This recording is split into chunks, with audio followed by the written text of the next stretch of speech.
Fulton J. Sheen's God and the Intelligence. Chapter 12. God is Perfect.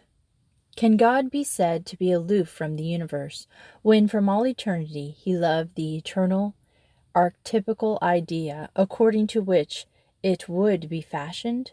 Can God be said to be aloof from the universe, when he is the very cause of its being? Can he be said to be aloof from human desire, who conserves beings in existence in order that they may reach the fullness of their perfection? Can he be truly said to be too far removed from the universe, when, without his sustaining power, for even a single moment, the universe would collapse back into the nothingness from which it came? Is he a separated and disinterested God, who is in all things by his presence, his essence, and his power? One line of St. Thomas would have saved some of the modern philosophers from such a faulty notion. Deus est in omnibus et in time ut causans esse omnium. He is in the universe as the power that brought it into being, as the power which conserves it, and as the goodness which prompted it, and towards which it removes. Modern thought is asserting no new idea in its desire to have God interested in the dust of human lives. Traditional thought is just as interested in this point. It too wants a God who is the motive force of all our actions, the hidden truth of our intellectual quest, the hidden good in every volition, and the hidden love in every affection. It too wants a God to whom the universe can look with assurance that he is the satisfaction of every ideal, and that no man's desire shall be in vain, nor any human value without foundation. But just precisely because it does want a God who is interested in us, it shrinks from identifying him with the world, or making him evolve with the world, or even appear at the end of the world's evolution. If he were more in the universe than he is, he would not be God, but the universe. He would be lost in confusion with it. And this is precisely the objection to the modern notion. It makes God too aloof from the human needs and human desires. It makes him aloof because it makes the world too much with him. Make him one with the universe, or organic with it.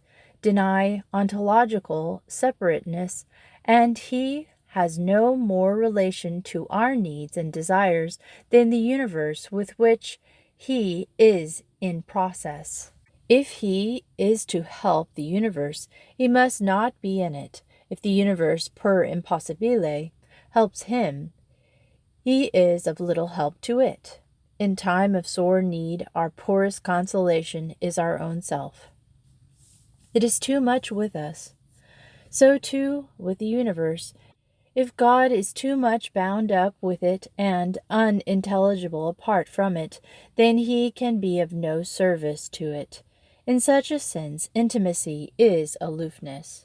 Because the universe is evolving, because it is spending its energy and being spent, because it is multiple and composite, common sense philosophy looks forward to something that is not identified with our dependent on it. Intimately in things God must be, but he must be distinct from them. God is intimately in us, even in the natural order, because he is above us. Distinctness and separation from God do not mean independence of him. To make God helpful to the world, modern thought identifies him with the world and thus makes him helpless. Common sense thought, on the contrary, to make God helpful to us, recognizes him as distinct from the world and thus makes him helpful. That poverty-stricken notion of God, whose sole right to adoration and love is the fact that some future day he will be greater and better than he is today, is of little consolation to our day and age. When men need God most, they are doing their best to get along without him. If philosophy is sincere in its aim to make God intimate and helpful in this world of ours, it can do nothing better than meditate over and over again that sublime thought of the angelic doctor: God loved us before he made us. Since the traditional notion of God is one of life and intimate being in the universe, there is no necessity for any substitutes, such as the evolving God. Make God evolve in any way whatsoever. Make him a process or a nisus or organic with the universe, or a God dying 1,000 deaths daily and rising again, and you deny the most evident characteristics of movement itself. If God is a movement, an urge, or a nisus, he should follow its law. But what is its law? In general sense, it is that there must be some relation between movement and perfection. Changelessness is a ruinous condition, as Sir Henry Jones has rightly said. But what is this relation? For the modern thinker, it is: the greater the movement, the more perfect the nature. For St. Thomas, it is just the contrary. The greater the movement, the more imperfect the nature. For the former perfection increases in direct ratio with movement. For the angelic doctor, perfection increases in indirect ratio with movement. Movement is an imperfection because it is the tendency of being towards a term which it does not now actually possess. Multiplied movements towards a term are evidence of multiplied imperfections. Hence it is that the nature becomes more perfect as the necessity of movement decreases. A perfect God, then, can never be in movement. St. Thomas explains his principle by the disposition to health that may reside in various individuals. We observe that, as the philosopher says, the lowest order of things cannot acquire perfect goodness, but they acquire a certain imperfect goodness by few movements, and those which belong to a higher order acquire perfect goodness by many movements, and those yet higher acquire perfect goodness by few movements, and the highest perfection is found in those things which acquire perfect goodness without any movement whatever. Thus he is least of all disposed to health who can acquire only imperfect health by means of few remedies. Better disposed is he who can acquire perfect health by means of many remedies, and better still he who can, by few remedies. Best of all is he who has perfect health without any remedies. There are 4 grades of beings to which this principle is applied. The first grade attains only an imperfect good, the others a perfect good. All creatures below man attain an imperfect good, with movements decreasing in number as the good becomes less imperfect. Once we come to man, the consideration is no longer of an imperfect, but of a perfect good. Being endowed with an intellectual nature which is capable of transcending the particular good revealed by the senses, the final end of human activity is the contemplation of truth and the attainment of perfect happiness in God himself. Being lowest in the order of intellectual beings, man attains his end only by multiplied movement. His intellectual light being dim, he is under the penalty of abstracting his ideas from sense knowledge. Add to this movement a second, of the intellectual order, namely judgment, the combination of these ideas. Finally, there is a third movement, that of reason, by which the intelligence mounts from a known to an unknown object, as from the undetermined to the determined. The idea of God is not innate. His attributes are not known by an intuition. Man must reason to attain the ultimate object of his intelligence. God is not grasped by a unique operation. Multiplied movements are necessary, but in proportion as those movements become unified and continuous, they possess more the nature of ultimate happiness. Hence it is that in the active life, which is interested particularly in things of the external order, there is less of the nature of beatitude than in the contemplative life, which is interested only in the contemplation of truth. The angelic order reveals a decreasing manifestation of movement. All nature is graduated according to its proximity to or its remoteness from its term. The nearer creatures are to God, the more perfectly they imitate Him. As the nearer an object is to the source of light, the more is it illumined. The angels, therefore, know God without abstracting an idea of God from the material universe. Their knowledge of God is the knowledge of infused species.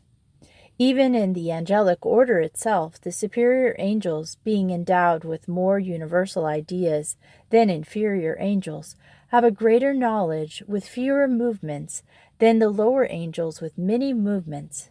The angelic intellectual light is strong enough to illumine details of knowledge which, with its weaker intellectual light, the human intelligence has to reach by additional movements.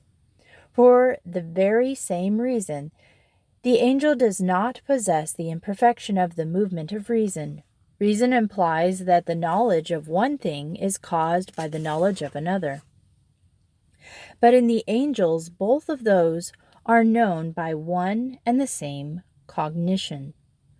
Up to this point, the universe has been unfolding itself as a continuous regress from the plurality and the imperfection of movement.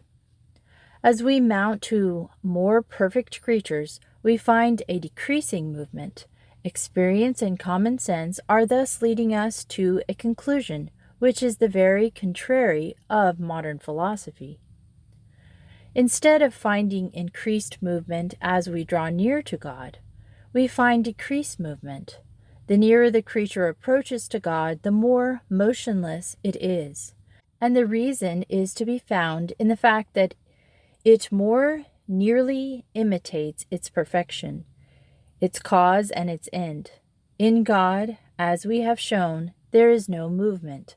Wanting nothing to his own perfection, he does not tend to some end distinct from himself, such as deity, as Professor Alexander imagines. Neither does he identify himself with a nisus, which would be a contradiction. Though immobile, he is not lifeless. He is life because he possesses perfect immanent activity, source of all movement. He is outside all movement, a being who is, I am who am, and not a thing that becomes. He is a being who is no less today than he will be tomorrow, a God who does not depend on space-time or divinial imaginals or our life and blood, our consciousness. He is rather the God on whom evolution depends, and without him evolution is unintelligible. He is not a future God, but an eternal God. Tu autem idem semper es et ani tui non deficient. In making God equivalent to movement or process or nisus or evolution, modern philosophy identifies what is perfect and what is imperfect. If good health consists in freedom from sickness as its negative character, it is unwise to make good health equivalent to sickness. But this is the tendency of the modern notion. It makes the perfection of God consist in that which constitutes imperfection, namely movement.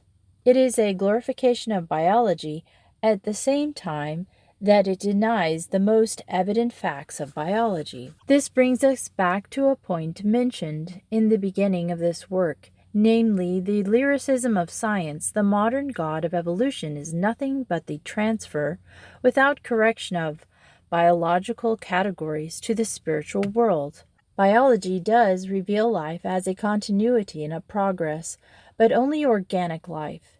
Its laws are laws of organisms, and not laws of spirit. The laws and methods of one science are not indifferently transferable to another. The predicates of an amoeba are not predicable of the Sphinx. If the subject matter of one science differs from another, the formal method of study in two sciences will be different, and their laws non-transferable. The laws of crystallography are not transferable to music, because there are only about 90 elements in chemistry. It does not follow that there are only 90 kinds of animals. The Webster-Fishner law of sensations is not applicable to the science of engineering. The principles of counterpoint are not applicable to psychology, and neither are the principles, laws, and hypotheses of biology or psychics applicable to the science of metaphysics. Because organisms evolve, we are not justified in concluding that God evolves. There is no more reason for applying biology to God than there is for applying music or chemistry or even mining engineering. The laws of biology are more universal than those of music. It is true because life is more universal than the musical scale. But the laws of organisms are no more applicable to the non-organic than the laws of the musical are applicable to the non-musical, or the laws of the flesh to the spirit. Biological evolution explains merely the how, or the process. It does not explain the organ or the nature. Modern philosophy identifies the two and makes the nature of God consist in evolution. A feather dropped from a window flutters. That is how it falls. But no one has ever said that the nature of a feather was fluttering or a perfect flutter. Neither can we identify the progress of organic life, which is its how, with its nature, or the nature of God. We pass from the world of God not by way of exemplarism, but by way of causality. Life is predicable of God before it is predicable of organisms, but is not evolving because animals evolve. Animals evolve because they are organisms and composite. God is not a nisus because creatures are a nisus. Creatures are a nisus because they tend to their perfection, which is God. God is not intelligible in function of biology. Biology is intelligible in function of God. The perfection is intelligible only in virtue of the perfect. To reverse this process is to bring chaos into philosophy. The God of Professor Alexander, for this reason, is in reality not God at all. He is not all motion's source, but the outcome of motion. He is the mighty birth with which the womb of time is big, and may be more justly described as our offspring and our achievement than as our Father and our Creator. This process, which stands at the beginning of things in Professor Alexander's system, either has a cause or it has not. If it has a cause, it is intelligible. If it has not a cause, then the greater comes from the less, and this is the basic principle of the modern philosophical notion of God. According to Professor Alexander, the mineral comes from the non-mineral, the plant from the non-plant, and the animal from the non-animal, mind from the non-mind, and angel from the non-angel, and God from the non-God, And all this in spite of the fact that many of these orders are traveling in different directions. Minerals tend to simplicity because they are inorganic. Life tends to complexity because it is organic. And yet, according to Professor Alexander, life comes from matter. Animal mind tends to the particular because it is sensible. The human mind tends towards the universal and necessary because it is spiritual. Yet, according to his theory, the human mind comes from the animal mind. Neither man nor angel is God. Yet from man and angel God is born. The greater comes from the less, the superior from the inferior, and the perfect from the imperfect. This passage from the undetermined to the determined has as its ultimate explanation motion, from which are analyzed space and time. But motion is a combination of the undetermined and the determined. It is a composition of acquiring and having. To make this ultimate is to say that the undetermined determined is the source of all the determinations of the universe, which is to deny the fundamental law of reality and thought. In simple language, the acceptance of Professor Alexander's theory depends upon the rejection of two elementary facts, of experience and laws of being. First, that there can never be movement without a thing that moves, and secondly, that the greater can never come from the less. By the denial of the first principle, he imagines a motion without a mover as the source of things, from which motion space-time is analyzed. By the denial of the second, he imagines that space-time will go on producing higher and higher complexes with more wonderful qualities from something lower and lacking those qualities. The acceptance of these two principles is the necessary foundation of the modern notion of God. Common sense certainly cannot accept them, nor can the mind, if it will avoid intellectual suicide. Professor Santanea uttered a profound truth when he said, "I think that common sense is a rough, dogged way, is technically sounder than the special schools of philosophy, each of which squints and overlooks half the facts and half the difficulties in its eagerness to find in some detail the key to the whole. Why should there be any more reason to accept in philosophy than in our daily life the contradiction that the greater comes from the less?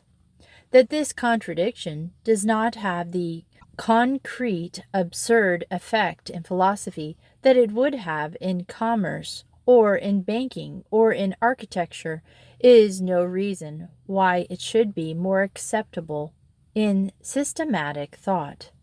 It is, after all, the abstract which makes the concrete absurd.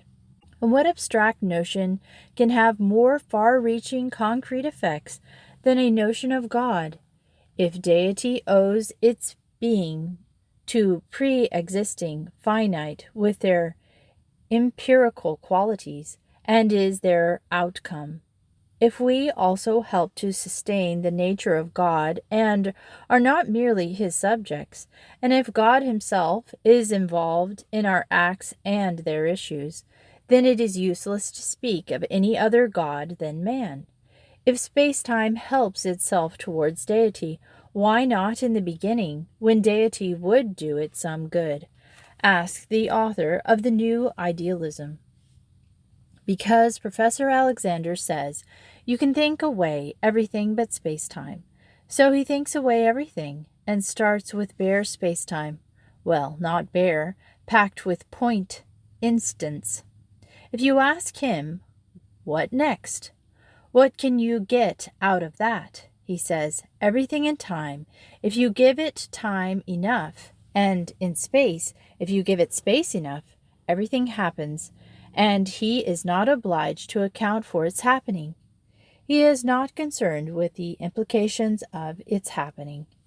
If space-time can evolve a universe, why drag in God? And instead of dragging him in at the end, since dragging in he must be, To satisfy the religious consciousness, why not drag him in at the beginning? So long as we are only bits at space-time, our backsliding will not so much matter. A bit of space-time bashing in its wife's head with a kitchen poker in a two-pair back. A bit of space-time coming drunk out of the bald-faced stag. A bit of space-time telling an improper story at its club is not so shocking to the religious consciousness. What is true of God who issues from space-time is true of God who buds off from a divinial imaginal, or is formed from the cooperative contributions of all consciousness. If God comes from us in any way, or if he needs us in any way, he ceases to be God. Such a philosophy is the last step in deicide. Common sense demanding a reason of being arrives at God, who is the Alpha of all things. Common sense demanding the intelligibility of action arrives at God as the Omega of all things.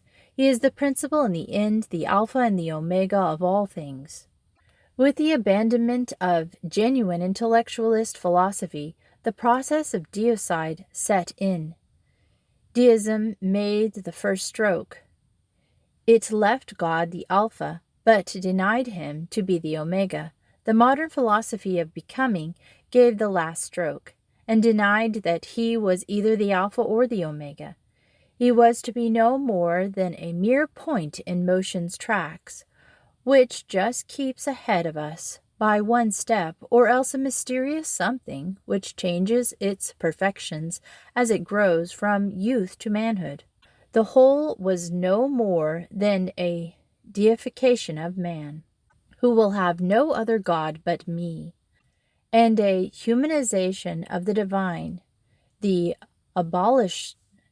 absolutist denied morality to God to save his absoluteness.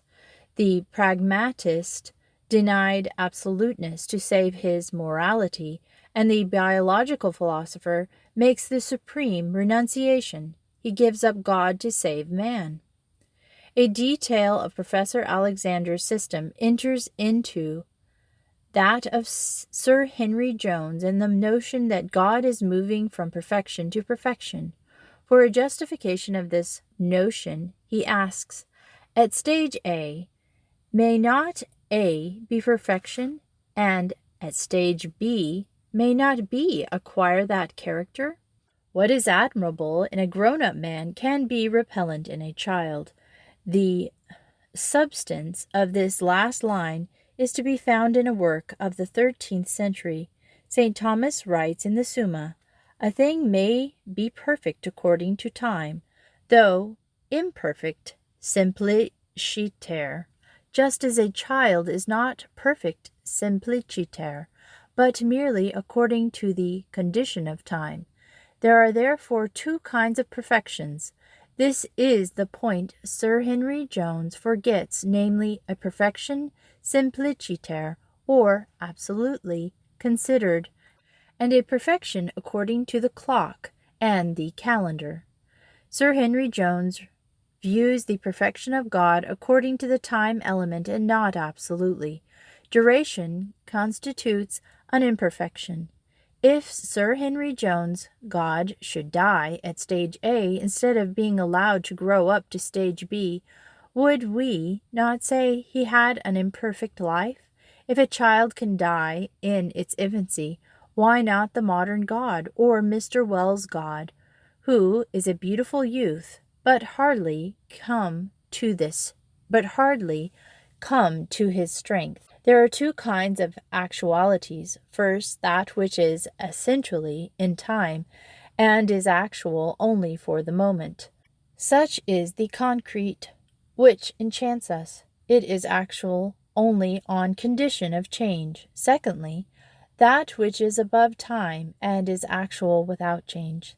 That which is actual without change is divine, and that which is actual in and through change is human. A perfect God evolving from one perfection to another is a contradiction. Sir Henry Jones calls God a perfect process. If he is perfect, he cannot be a process. If he is process, he cannot be perfect. In every succession, there is a double imperfection. The first in virtue of the division of movement, and the second in virtue of the succession, is inasmuch as one part does not exist with the other part. If God is perfect, then he cannot be moving from perfection to perfection.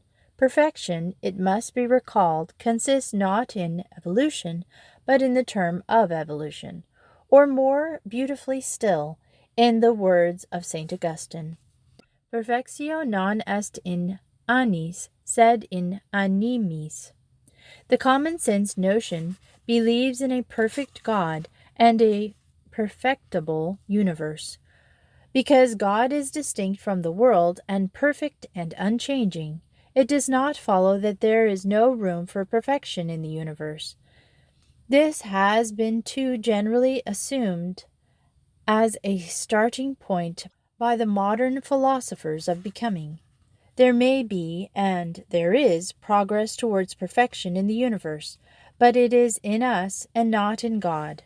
It is only because God is not in progress that we can be in progress. If progress were the universal law and applied radically to God and the universe, then not only the superstructure, but even the foundations of things would crumble.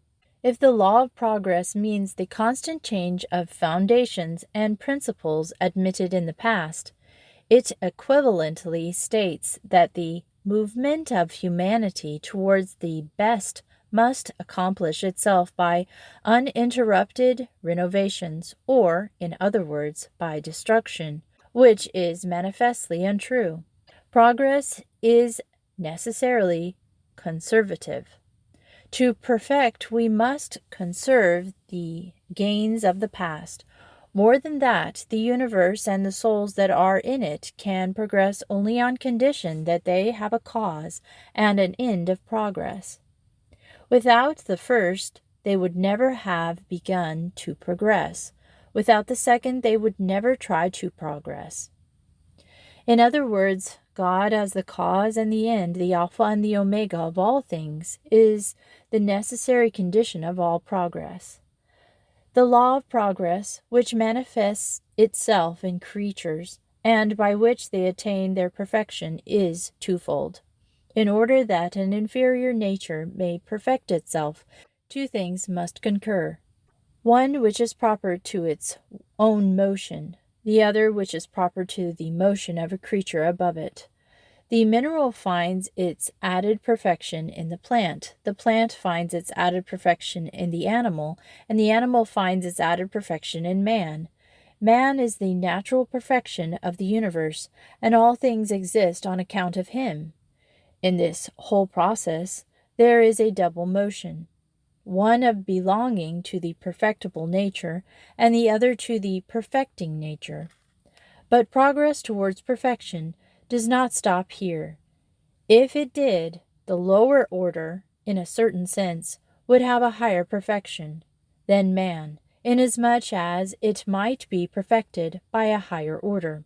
There are in God's plan of the universe three great orders: the order of nature, the order of grace, and the order of glory. Nature, too, has its perfection, and its perfection is the order of grace. But in order that this perfection may be effected, there must be a motion from the intellectual nature, which is that of belief, and a motion from a higher nature, which is the gift of supernatural participation in the divine goodness. Nature does not absolutely require grace, but once nature does receive that perfection in divine nature, which is grace, it exceeds its own nature in a far greater way even than the mineral exceeds its nature in possessing existence in the mind of a man. The order of grace has its ultimate perfection in the reign of glory, which is that of beatific vision of God. Grace is the germ of glory.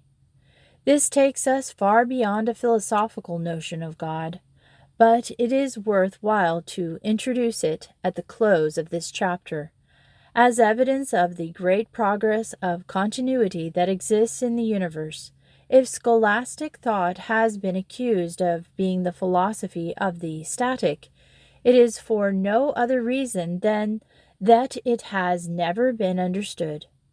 There is no system of thought which has so calm and keen a vision of progress and continuity in the universe. It is the philosophy of movement par excellence, for it alone gives intelligibility to movement. It is the philosophy of the perfectible, for it alone gives the reason of perfectibility, the tendency of all things towards their final end, which is God. Its laws of progress and perfection are not biological, but transcendental. It interprets God not in terms of organic life, but in terms of intelligence, which is the supreme and perfect kind of life. As the angelic doctor has so beautifully put it, nature for grace, grace for glory, there is its supreme synthesis. All are yours, and you are Christ's, and Christ's is God's.